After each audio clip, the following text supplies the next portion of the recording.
आज हम देखेंगे 10th का बायोलॉजी का मोस्ट इम्पोर्टेंट क्वेश्चन।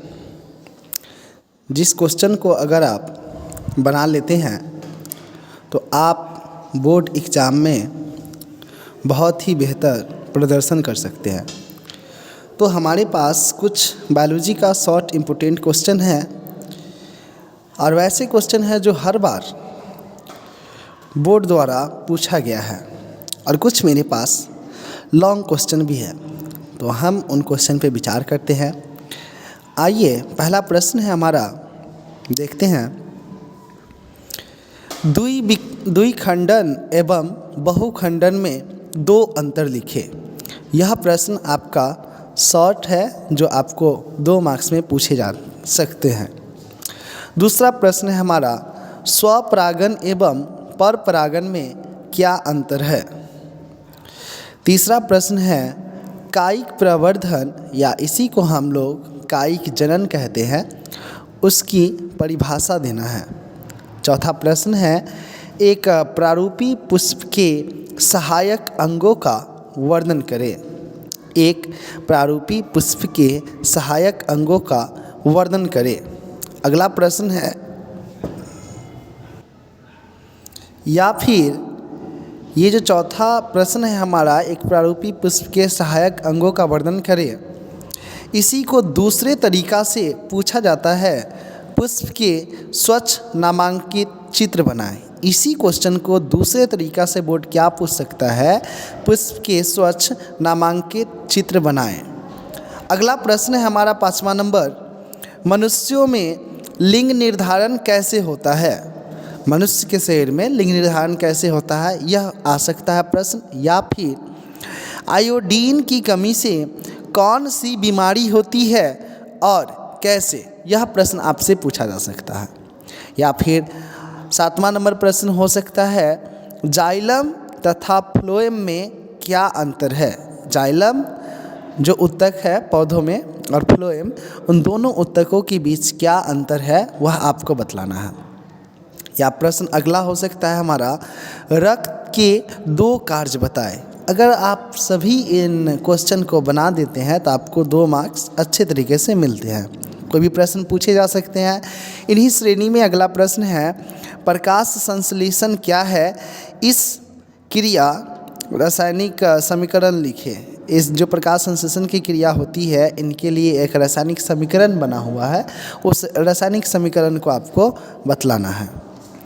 अगला प्रश्न है, स्वपोषी जीव और विषमपोषी जीव में विभेद बताएं। स्वपोषी जीव आपने पढ़ा होगा, विषमपोषी जीव, दोनों के बारे में आपको अंतर बतलाना है।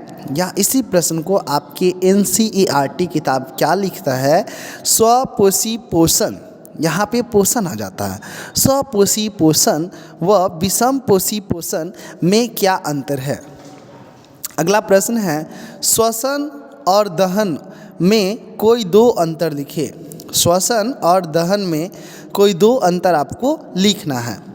12 और अंतिमवा प्रश्न है बायोलॉजी का शॉर्ट प्रश्न में, समजात अंग तथा असमजात अंग में क्या अंतर है। समजात अंग तथा असमजात अंग में आपको अंतर बतलाना है।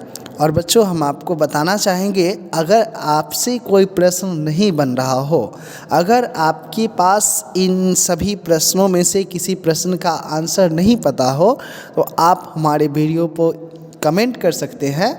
हम आपको अगली वीडियो में उस प्रश्न का उत्तर दे देंगे। तो चलिए अब देखते हैं कुछ इम्पोर्टेंट क्वेश्चन जो बायोलॉजी के लिए लॉन्ग इम्पोर्टेंट क्वेश्चन हो सकते हैं और ये बोर्ड में कई बार पूछा जा चुका है। उनमें से पहला प्रश्न है हमारा जो आपसे लॉन्ग क्वेश्चन में आ सकते हैं, धमनी और सीरा में अंतर स्पष्ट कीजिए। धमनी और सीरा में अंतर स्पष्ट करना है, अंतर बतलाना है आपको। कोई 4 या 5 अंतर आपको लिखना पड़ेगा। अगला प्रश्न है हमारा, परागन किसे कहते हैं। ये पौधों में एक प्रक्रिया होती है, तो वही पूछा आपसे कि परागन किसे कहते हैं। परागन पर वर्षा होने का क्या प्रभाव पड़ता है। अगर बारिश आ जाती है तो परागन पर क्या प्रभाव पड़ता है, ये आपसे पूछा गया है। या फिर आपसे अगला प्रश्न पूछे जा सकते हैं, बाय BA जिसको हम लोग ऑक्सी श्वसन कहते हैं। क्या कहते हैं? ऑक्सी श्वसन। तथा अवायवीय जिसको हम लोग अनॉक्सी भी कहते हैं। अवायवीय श्वसन और वायवीय श्वसन दोनों में आपसे अंतर पूछा जा सकता है। और उसी प्रश्न में आपसे कह दे कुछ जीवों के नाम लिखिए जिनमें अवायवीय श्वसन होता है। आपसे पूछ दिया जाए कि कुछ जीवों के नाम लिखना है जिसमें अवायवीय श्वसन होता है, तो आपको उन जीवों का नाम लिखकर भी आंसर देना है। अगला प्रश्न होगा लैंगिक और अलैंगिक जनन में 5 अंतर लिखे। और यह प्रश्न बहुत ही इम्पोर्टेंट है। यह प्रश्न बहुत इम्पोर्टेंट है। और कुछ ऐसे भी प्रश्न हैं जिनको हम देखते हैं। देखिए बच्चों, ऊपर की जो प्रश्न हम अभी बताए बायोलॉजी का लॉन्ग क्वेश्चन, वह उस कंडीशन के लिए था कि जब बोर्ड जो है कोई ऐसा लॉन्ग क्वेश्चन दे जिनमें किसी प्रकार का नामांकन चित्र बनाने की बात नहीं कही गई हो, तो उस कंडीशन में वे चारों प्रश्न आपसे पूछे जा सकते हैं। चारों में से कोई भी प्रश्न या फिर कोई उसी में से।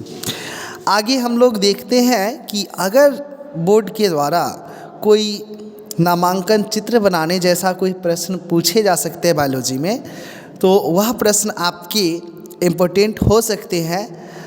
मनुष्य में आहार नाल का स्वस्थ नामांकन चित्र बनाइए। या इसी प्रश्न को दूसरे तरीके से वो पूछ सकता है, मानव पाचन तंत्र का नामांकित चित्र बनाकर पाचन क्रिया को समझाइए। मानव पाचन तंत्र का नामांकित चित्र बनाकर पाचन क्रिया को समझाइए। इसमें थोड़ा सा आपको पाचन क्रिया के बारे में बतलाना होगा लिखकर। दूसरा प्रश्न आ सकता है इस श्रेणी में, मानव श्वसन तंत्र का स्वच्छ नामांकित चित्र बनाकर इसके कार्यों का वर्णन करें। या फिर अगला प्रश्न जो आपको फिगर वाले में आ सकते हैं कि नेफ्रॉन का नामांकित चित्र बनाएं। और यह क्वेश्चन बहुत इम्पोर्टेंट है, अब तक कई बार पूछा जा चुका है। नेफ्रॉन का नामांकित चित्र बनाना है तथा उसके कार्य को भी लिखना है। या लास्ट जो प्रश्न आपसे बन सकते हैं डायग्राम से, एक अंतिम प्रश्न है, एक तंत्रिका कोशिका, जिस कोशिका को हम लोग न्यूरॉन कहते हैं और ये सबसे बड़ी कोशिका होती है। एक तंत्रिका कोशिका का नामांकित संरचना बनाना है और उनके कार्य का वर्णन करना है। तो हम चाहेंगे कि अगर आपसे जो प्रश्न ना बने, उस प्रश्न का आंसर पाने के लिए आप हमारे वीडियो पे कमेंट कीजिए। हम पूरी कोशिश करेंगे कि उस प्रश्न पे वीडियो आपको बना करके उपलब्ध करा दें। अगर वीडियो पसंद आए हो तो तगड़ा क्लासेस 2.0 चैनल को प्यार दें, लाइक करें, सब्सक्राइब करना ना भूलें। धन्यवाद।